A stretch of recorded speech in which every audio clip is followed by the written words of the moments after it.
예, 신율의 뉴스 정면 승부 2부 시작하겠습니다. 제가 앞서 1부 마지막에 예고해드린 대로 2부의 정면 인터뷰에서 만나볼 분 조홍천 전 의원이십니다. 스튜디오 나와 계십니다. 안녕하십니까? 네, 안녕하세요. 예, 그 조 의원님이야 뭐 법조인 출신이시고 청와대도 계셨고 뭐 이 경험이 많으신데 어떻게 들으셨어요? 우리 윤 대통령의 최후 진술. 요즘 하여간에 예측하면 다 빗나가는데. 예, 아이 그거야 뭐 누구든 예. 마찬가지죠. 듣다 말았습니다. 속이 상해서. 예. 어쨌거나 저는 국민들에게 진솔한 사과하시고. 예. 그리고 어떤 결론이 나오더라도 나는 승복하겠다라는 말씀을 꼭 해주시고 나를 지지하던 지지하지 않던 헌법재판소의 결정에 대해서 승복하겠다. 다 좀 국민들이 받아들여 달라. 왜냐하면 대통령 취임 선서 때 나는 뭐 국헌을 준수하고 국가를 보위하며 뭐 쭉 나오잖아요. 예. 제일 앞에 나오는 게 국헌 예. 준수하고 국가 보위인데 어쨌거나 헌법과 법률에 부합하지 아니한 그런 일을 했다고 해가지고 지금 탄핵 심판을 받고 있지 않습니까? 그리고 뭐 항변할 수 있습니다. 예, 있는데 그래도 사법 시스템은 이 법치주의의 근간이고 법치가 무너지면 민주주의도 무너지는 그렇죠. 거고 그럼 뭐 자유민주 체제라는 것도 형해화되기 때문에 헌법수호의 제일 일선에 계신 대통령이 이걸 나 다 수용하겠다, 승복하겠다라고 말씀을 해주시는 게 헌정 수호의 의지를 보여주는 거라고 생각하고 또 안 그래도 지금 박근혜 대통령 탄핵 때와는 달리 나라가 지금 반으로 쫙 나눠져 있는 상황이기 때문에 헌법재판소에서 그 어떤 쪽으로 결론을 내도 아마 나라가 뒤집어질 것 같다. 예, 그게 좀 걱정하시는 분들이 많더라고요. 예, 지금 거기에 대해서 아무런 조치를 안 하시는 게 너무 무책임하고 참 대통령으로서 책임이 없나라는 그런 생각을 좀 했어요. 그 왜 그렇게 그 얘기를 안 했을까요? 그 많은 분들이 그 얘기를 지적을 했었거든요. 저는 뭐 정말 간청드립니다라고까지 얘기를 했었는데, 이거 뭐 법리적으로 다투기보다는 이 자기 지지층들 더욱더 결집을 시켜가지고 세과시해서 이거 함부로 기각했다가는 이 난리 난다. 그래도 그렇게 할래? 라고 정치적으로 이 뭐 어떤 해법을 모색하려고 하는 거 아닌가. 예. 그거 외에는 잘 모르겠습니다 지금. 그 뭐 복귀 후 개헌 얘기도 했잖아요. 그러니까 임기 단축 개헌이죠. 쉽게 얘기한다면. 그거 어떻게 평가하세요? 그게 뭐 결국은 뒤집어 보면은 나 기각해줘. 예. 라는 게 전제가 돼 있잖아요. 예. 그래서 기각을 노린 꼼수로 난 비춰질까 봐 그 말씀은 안 하는 게 좋겠다 싶었는데 결국은 해버리시는데 이 TPO가 안 맞다고 봅니다. 저는 이 말씀을 하려면 대통령 현직에 계실 때 뭐 사사건건 야당이 발목을 잡는다 쳐요. 예. 그때 야 그럼 나 저 거국 내각 할게. 그리고 지금 이 87년 체제가 지금 효용을 다 했다. 더 이상 끌고 갈 수가 없는 것 같다. 그러니까 거국 내각 하고 저 헌법 개헌에 대해서도 내 적극적으로 나설 테니까 뭐 야당도 생각 있으면 내놔봐라. 예. 그렇게 말씀을 하시거나 최소한 개헌 포고문 담화문 말씀하실 때 그때 뭐 그래서 나는 비상계엄합니다. 이건 싹 다 지워버리고 그래서 나는 임기 단축 개헌을 하려고 합니다라고 했으면은 이게 울림이 있었을 거예요. 개헌 포고문에. 담화문에. 그때 10시 뭐 30 몇 분에. 근데 뭐 지금은 나 살라고 지금 하는 걸로밖에 안 비치잖아요. 예. 근데 이게 지금 제가 제일 걱정하는 거는 수습이거든요. 그러니까 어떤 결정이 나오든 아까 조 의원님도 잠깐 말씀하셨지만 양쪽 어떤 결론이 나오든 한쪽이 극렬한 반발을 할 가능성이 높기 때문에 이거 좀 전국에도 상당히 영향을 미치지 않을까. 그렇습니다. 그러니까 이게 뭐 예를 들면 하나의 이 가정이지만 조기 대선이 예정돼 있다. 이게 조기 대선의 이 과정이 또 제대로 굴러갈까마저도 걱정이 그렇습니다. 되거든요. 그렇죠. 참 여러 가지가 안 좋은 게 꼈는데 특히 헌법재판소가 심판 진행상에 의구심을 가질 만한 행동들을 조금 했잖아요. 왜 저러지 왜 저러지. 그래서 지금 헌법재판소를 신뢰한다가 50% 조금 넘고 예. 신뢰하지 않는다가 40%를 좀 넘어요. 예. 오늘 나온 한국결 아니 저 MBS 조사가 네. 그렇죠. 예. 이게 뭐 한 10% 정도 차이가 격차가 있다고 보더라도 예. 이거 당연한 만약에 인용이 되면은 이 사람들은 이게 당연한 건데 기각이 되면 인용 탄핵이 인용이 되면 예, 당연한 예. 건데 예. 만약에 인용이 안 될 거라고 생각을 하는 예, 있죠. 윤석열 대통령 예. 측이 40 몇 프로 예. 이 사람들은 있던 걸 뺏기는 거잖아요. 예. 박탈감이 더 심하겠죠.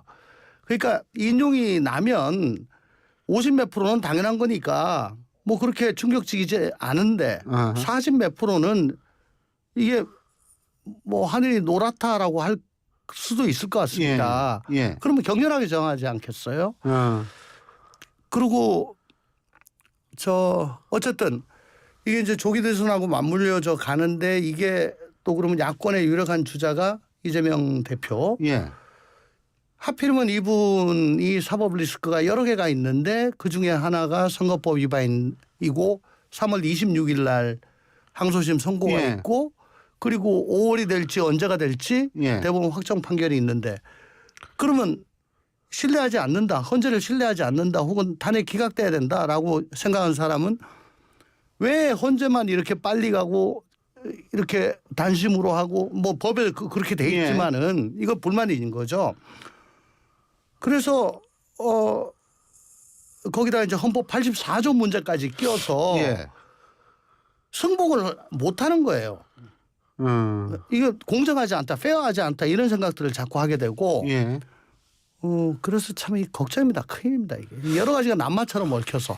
지금 말씀하신 여론조사는 오늘 발표된 엠브레인 퍼블릭 케이스터 리서치 코리아 리서치 한국 리서치 네 군데의 여론조사 기관이 지난 24일부터 26일까지 18세 이상 1,001명을 대상으로 진행한 전화 면접조사고요. 자세한 내용은 중앙선거 여론조사 심의위원회 홈페이지를 참조하시면 됩니다. 말씀하시죠. 그 말씀 안 하시게 하려고 제가 괜찮아요. 했는데 예.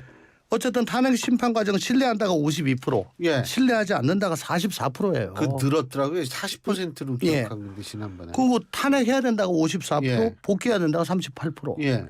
이거 참 굉장히 우려스러운 숫자입니다. 복귀해야 된다, 신뢰하지 않는다 이런 수치는요. 예. 알겠습니다. 자. 그리고 어제 그 이재명 대표 2심 그러니까 2심 결심 공판이 진행이 됐고 3월 26일 날 이제 그 판결이 나오는데요. 그죠? 이거 어떻게 보세요?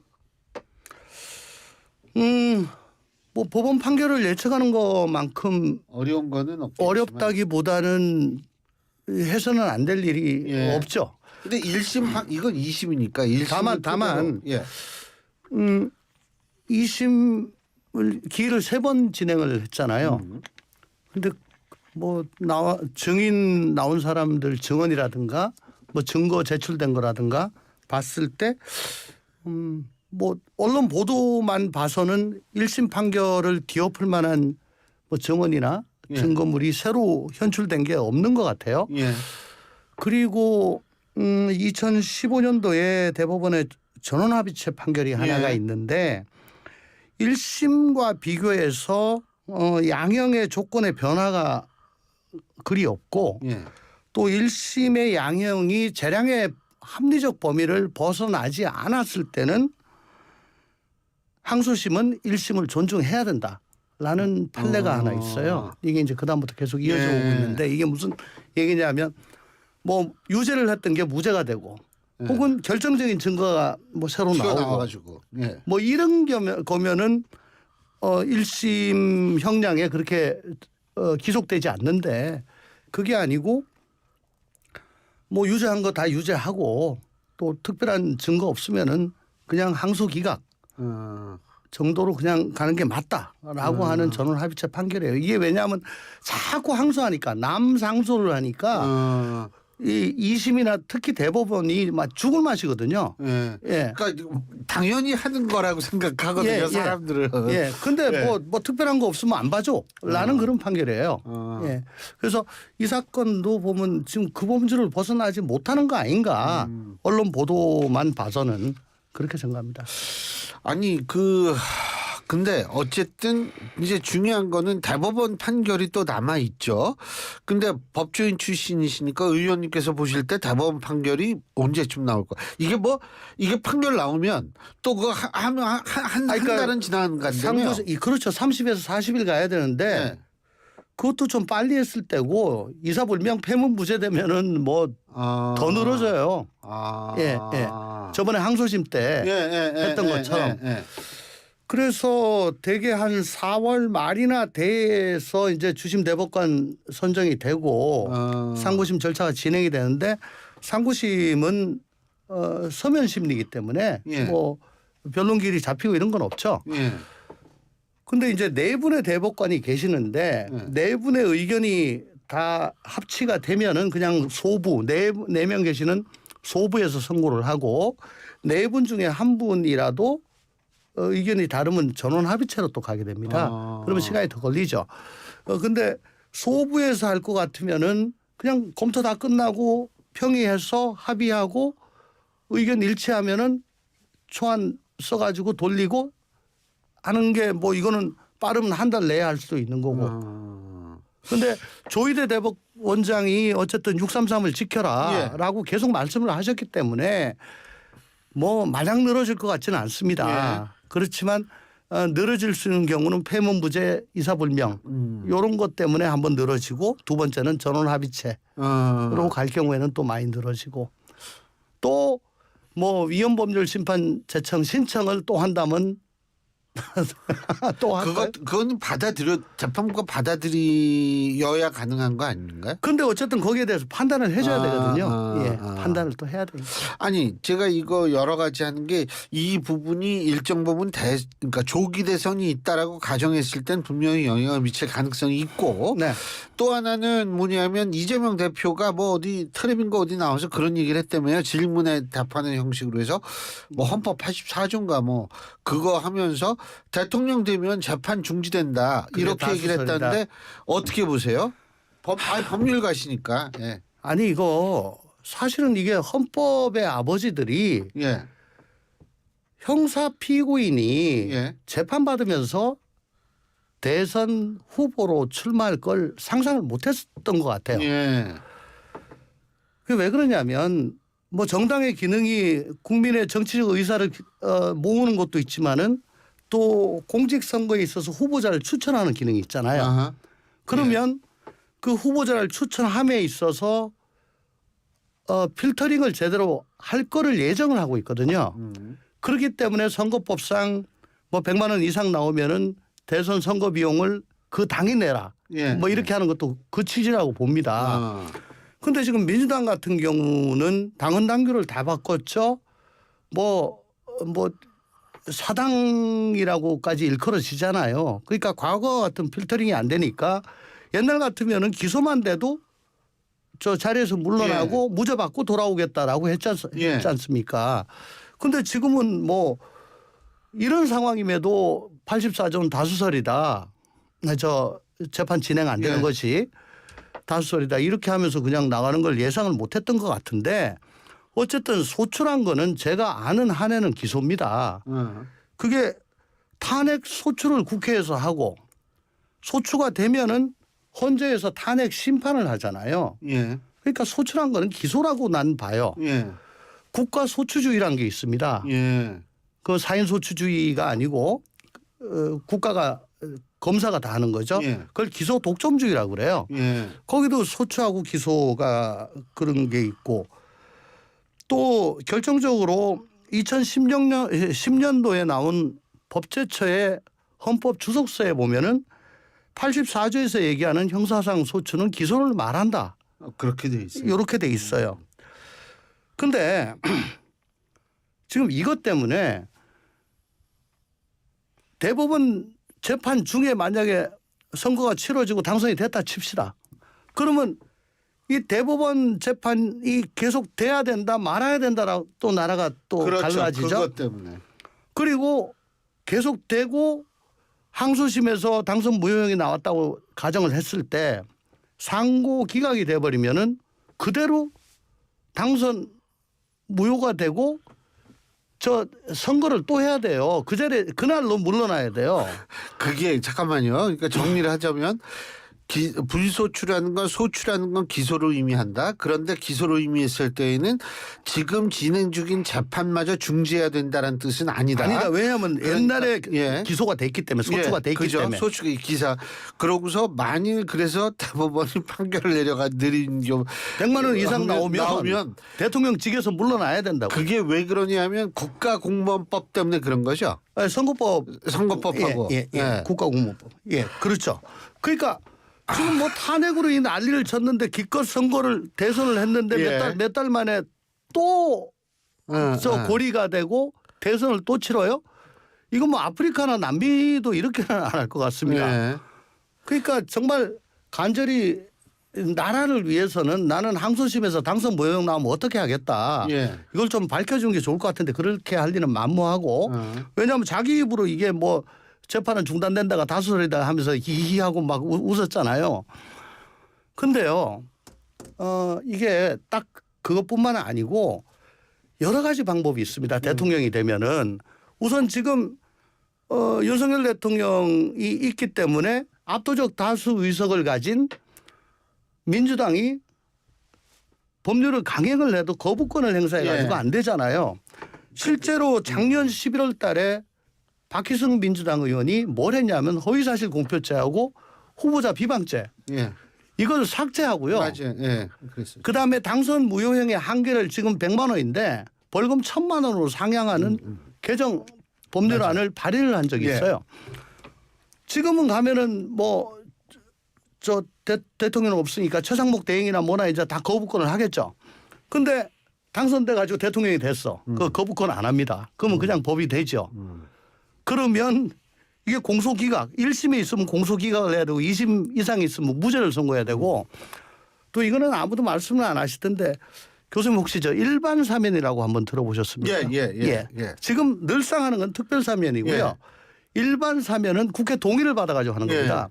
죄명을 정해서 예. 이 죄를 진 사람은 묻지도 따지도 않고 전부 다 사면하는 거. 그렇죠. 예. 대사면이라고 합니다. 예.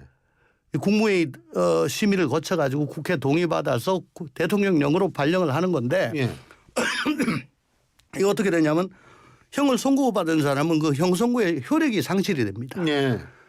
그리고 재판 특별 사면은 확정된 것만 사면을 할 수가 있는데 일반 사면은 확정되기 전에도 형을 선고받지 아니한 자에 대해서는 공소권이 상실된다. 이게 뭐냐면 재판 한창 중인데 예. 공소권이 상실되니까 재판이 없어지는 거죠. 면소 판결을 내요. 예, 면소. 소송을 예. 면한다. 그렇죠. 그러니까 일반 사면을 하면은 국회 동의를 받아야 되는데 지금 민주당이 절대 다수니까 이거 동의 안 해줄 리가 만무하잖아요. 당연하죠. 이런 방법도 있어요. 사실은 대법원에서 확정되기 전에. 근데 그렇게 되면은 이게 트럼프도 아니고 예. 트럼프 거기도 특별사면입니다. 근데 이런 식으로 대사면을 갖다 해버린다.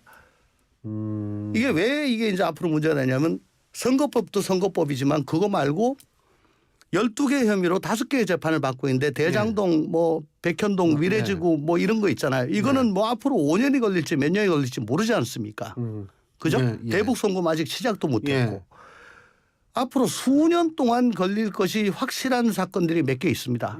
거기에 대해서 일반 사면을 해버리면 그냥 면소가 돼버리죠.